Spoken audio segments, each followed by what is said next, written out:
Welcome back. Well, from midnight tonight, the New South Wales-Victoria border will be slammed shut, creating a major headache for residents who live on more than 50 interstate crossings. None more so than the twin cities of Albury in New South Wales and Wodonga in Victoria. And joining us now is Kevin Mack, the Mayor of Albury, and Anna Speedy, the Wodonga Mayor. A very good morning to both of you. Anna, I mean, this couldn't have been entirely unexpected. What's been the reaction? Look, I guess people are just looking for some clarity. It's been a bit confusing because, well, the announcement was made and with no notification to us that then there was no detail to follow. So people are getting pretty panicked because most of our community either live on one side and work on the other, or have family or do business. So I guess it's just a time of a bit uncertainty and we need some clarity here. Terribly confusing. Kevin, you now also, to add to all this, 2 confirmed cases in Albury. That must be a huge worry for you. What's been done?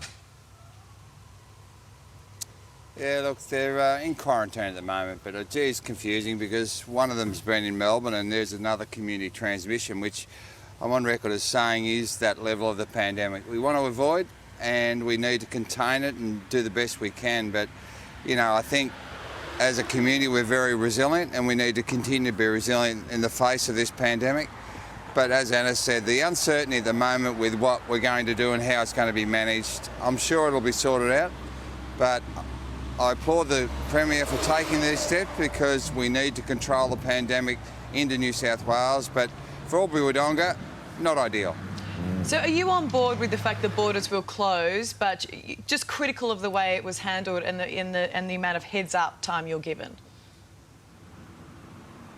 Look, I don't think you can be critical. I think basically we just would have liked a bit more forward planning. I mean, they've known for 5 months.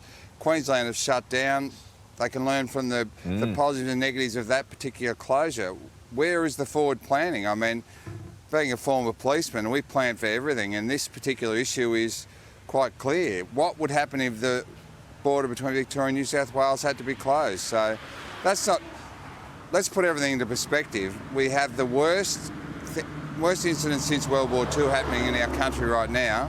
We all need to be patient, and a little bit of inconvenience, we just need to overcome that. I think, Kevin, you're 100% right. I mean, they need to look no further than how the Queensland-New South Wales border was managed up at the Tweed. I mean, that's just the blueprint, and they could have easily done that and put in place everything that was done there. Anna, for you and for businesses around your community, I mean, how do you navigate through all of that now?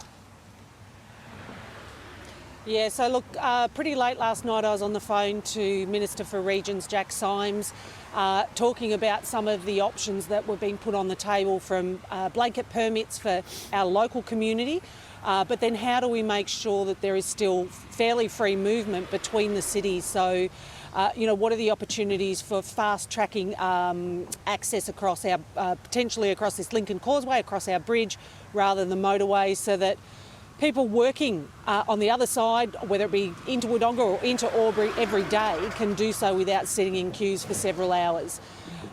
So it's trying to get down some of the real practicalities. So, you know, like I said, late last night, still working through some of those, feeding that in, talking to them about the options, and really just keep, I guess, putting our case to say we've got 100,000 people who live here, and really about 50,000 car movements between the two cities every single day.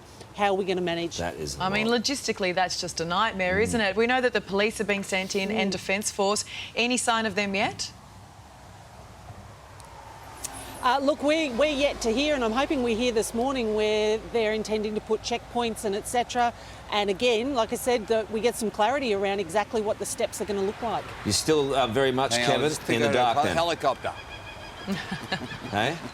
Helicopter over here. No, we're pretty much in the dark here, you can see, but mate, we'll endeavour to overcome, and like I said, we will work diligently with the police and the ADF and anyone else that comes into our cities, and we're welcoming cities. And I think, again, our offer to shift the checkpoints further north or further south has largely been ignored because I don't think it's logical, but we see it as living on in this community and on the border as the best solution. But anyway, we'll see what happens. It's the last time we're going to see you two together for some time. Do you want to hug it out? They're not allowed. We're not allowed. We were supposed to get married yesterday. I don't know what happened. Phew. We're having a regional deal yesterday and we can't get married anymore. You got to have a sense of humour, don't you? Well, it's Thank the you, only thing. guys.